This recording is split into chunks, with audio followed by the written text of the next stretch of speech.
ఉత్తమ్ కుమార్ రెడ్డి నువ్వు వెంటనే ఆదేశాలు ఇచ్చి తడిసిన ఒడ్లు కానీ మొలకెత్తిన ఒడ్లు కానీ ఏదైనా సరే వెంటనే కొనుగోలు సీరియస్గా చేయమని చెప్పు. ఒకవైపు ఋతుపవనాలు కూడా తరుముకు వస్తున్నాయి. మొన్నటి వరకేమో అకాల వర్షాలు వచ్చినాయి, ఋతుపవనాలు కూడా వస్తూ ఉన్నాయి. మీ కర్మ కొద్ది ముందే వస్తున్నాయి.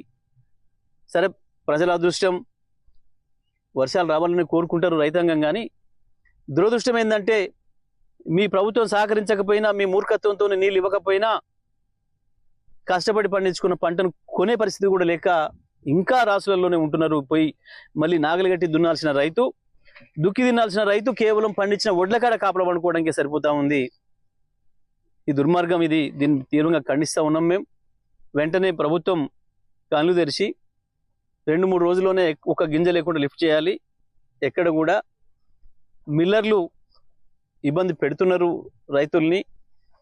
కోత కొయ్యకుండా ఇప్పటివరకు ఒక్క రైతు నుంచి వెళ్ళి కూడా పంట తీసుకోలేదు. దీని మీద అబద్ధాలు మాట్లాడడం, ఏదో నోరు వారేసుకోవడం కాకుండా వెంటనే విచారణ చేయండి, రైతాంగాన్ని ఆదుకోండి.